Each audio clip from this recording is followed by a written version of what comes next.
Bluey and Curley, featuring Rex Macador and George Wallace Jr.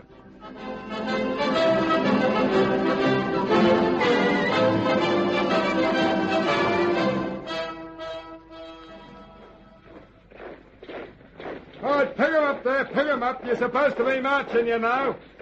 Now, who are those two jokers out of line? Bluey and Curley. As if I didn't know.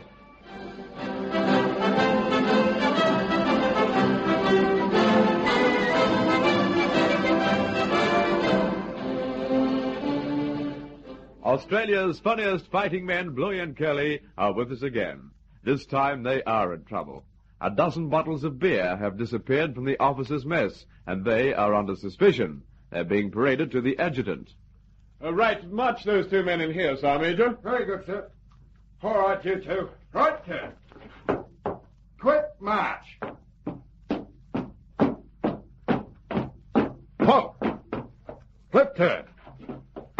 Private Bluey and Private Curley, sir. You two men know why you're here, I suppose. No, sir. No idea at all. You can't imagine, can you? But we haven't got a clue, sir. Unless it's about sending us home for discharge. Yeah, we'll be in that. Me and Curley have had this war on our hands for about 5 years now, and seeing that the Japs woke up that Curley and me meant business and decided to throw in the towel, we think it'd be a good thing if you sent us home. The purpose of this discussion has nothing to do with your homeward movements.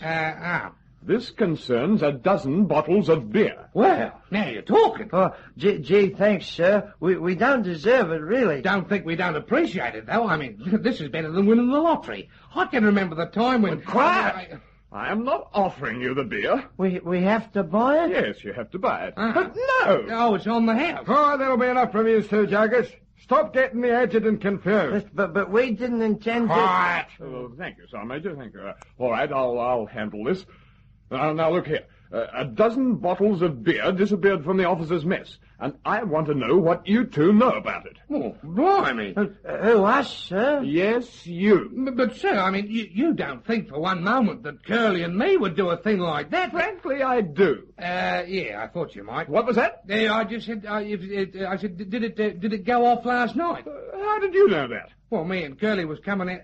I mean, I didn't know, sir. I was just asking you, like. Well, you're quite right. It did go off, as you put it, last night.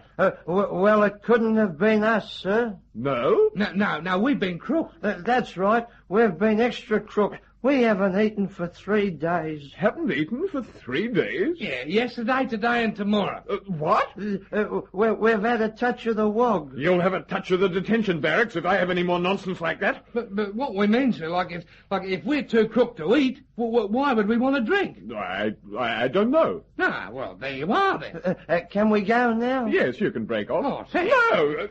Stay where you are. Blimey.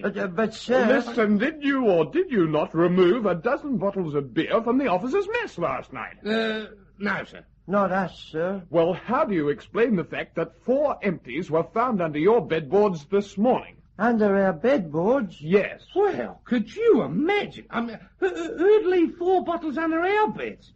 Fancy, I can't think how this... There has been no beer issued to the men for over a fortnight now, and yet we find 4 empties in your tent. Oh, I don't suppose you mean my beetle bottle, sir? Oh, that's right. Maybe you mean Bluey's beetle bottle. Bluey's beetle bottles? Yes, I'm a beetle bottler. I race around like a mad ant, bag all the beetles around the place and bang them in the bottle. What?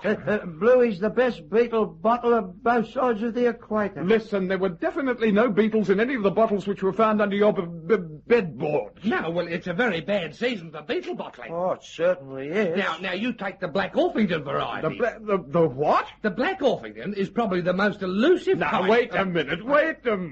The Black Orpington? Yeah. Well, the Black Orpington's a type of fowl. Exactly. Now, have you seen any fowls around here lately, sir? No, I haven't. Oh, it's a bad season for fowls, too. Certainly. And anyhow, you can't get a fowl in a bottle anyway. Do you know much about beetles, sir? No, frankly, I don't. Oh, pity. Oh, well, Bluey's the boy, sir. He'll give you the drum about beetles. Now, take the Pomeranian, for instance. Here we find...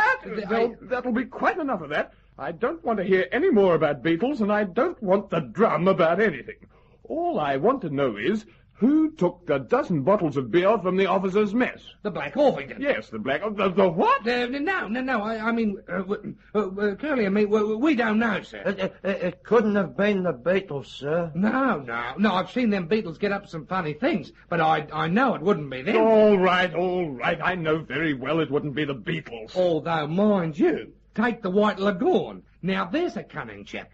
At certain times of the year... Oh, I've that's seen the finish. Sergeant Major, march these two men out of here before they drive me completely crazy. I've never heard anything like it. If I cross-examined them all day, I still couldn't get any sense out of them. Yes, sir. It's a pity you're not fond of Beatles, sir. Yeah, Beetle Bottlin's beaut. I'll see that they're well employed in the kitchen somewhere. Yes, sir. I'll never forget the look of hate on the face of the tarantula. All right, you two. This tarantula had a cast in his left eye. Oh, march them out, Sergeant Major. The female tarantula had a hair lip. All right, pipe down. But, Right turn. Quick march. All right, you two jokers, follow me this way over to the mess. Oh, I don't believe it. I still don't know whether they took the beer or not. Anyway, it's not worth the trouble. All right, don't straggle behind yous two. You're supposed to be marching, you know. Oh, get off our backs, Oh, Sarge. no more than get on your backs. I'm right on you two jokers, so watch your step. Yous know as well as I do that yous got down on that dozen of beer, but it was just that the adjutant couldn't prove nothing. Now, look, you're carrying on just like a redback spider, and that's the Oh, type... don't give me any of that beetle business. Yous know as much about beetles as my Aunt Fanny. How's she keeping these days? Oh, she's fine. Never mind about that. See that bag of spuds? You mean this little bag here with about 2 pounds in it? No, I mean the big bag there with about 200 weight in it. Oh. They're all yours. Yeah. What? They're all yours. Oh, look, we could never eat all them, Sarge. No, it's very nice of you and all that, but we're rather small eaters. You don't have to eat 'em, you have to peel 'em. Blimey, spud barbers. Exactly. You're the spud barbers. Well, that's lovely. I'll be back in an hour or so. In fact, I'll be keeping an eye on you the whole time. So get cracking. You know us, Major. Yeah, that's why I'd be keeping my eye on you. I don't think he trusts us. No. Look, whoever invented skins on potatoes ought to be crowned. Hand us that knife, Curly. Coming over. All these spuds are going into the sergeant's mess, you know. Oh, it's immoral. All we ever crack it for is the dehydrated spuds. Oh, they certainly do themselves well, them sergeants. Do themselves well. I'll say they do. They're the biggest lot of gluttons around the place. I'll say. The last time I was mess orderly in the sergeant's mess, they all threw away their knives and forks and went into power dives. They can certainly eat. I was carrying in a plate or something. I stretched my arm across the table. A few minutes later, it turned up in the next course. Look, they're the fastest eaters I've ever seen. You should have seen the first 3 courses. I didn't. No kidding. A bit later in the meal, I stretched my other arm across the table, and one of the blokes bites it. Oh? I said, now break it down, Sarge. I said, that's my hand. He said, it's too late now, I've got gravy on it. Well, that's lovely. Anyway, one thing about being a steward in the sergeant's mess, you've always got a chance of getting a decent meal. Yeah, but you got to be quick. Last time I was there, they had turkey. How's their form? Turkey? Yeah, they carved up the north end of the turkey for the sergeants. The north end? Did you cop any? Did I? South of the border. Nice work, son. Well, that's 3 spuds I've peeled. Look, we'll both be here for the next fortnight before we finish this bag. Yeah, we're lucky we're not in the boob for the next fortnight. The adjutant was definitely a wake-up. Yeah, but he couldn't prove anything. He's a drongo. Look, you know those fingers he's got cut off? Yeah? Did he lose them in action? In action, nothing. He probably cut those fingers off so he could play the piano by ear. He's as silly as a duck. Look, he hasn't been in the army as long as me, and I'm still a private. I know. They made him an officer just like that. I remember the day he joined the unit. Somebody called him an imbecile. He wanted to know if that was higher than a captain. And was it? Not in this unit. Hey, Curly, look, there goes a sergeant cook. Where? Look, they're going over there towards the ration store.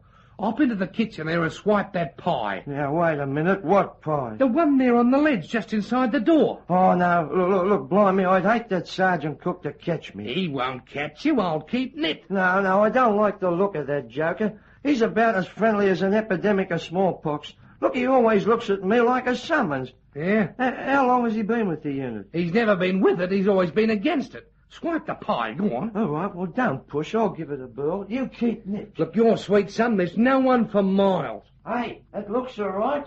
What sort of pie is it? How do I know? You're there, taste it. Well, what does it taste like? Oh, blimey. It tastes like soap. It tastes like soap.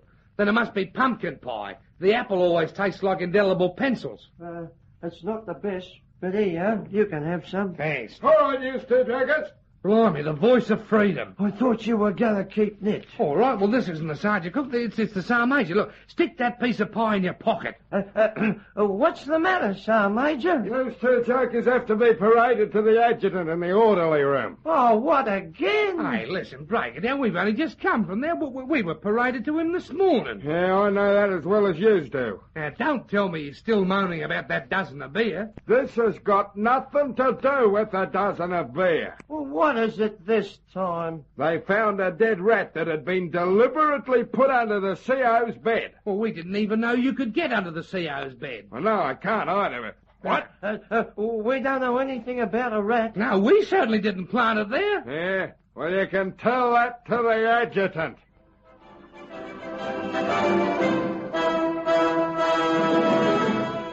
Yes, it's trouble again for Bluey and Curly. If they ever get out of the frying pan, it's not long before they're back in the fire. Whether they get out of this fire without being severely burnt, you will learn in the next episode featuring Australia's funniest fighting men, Bluey and Curly.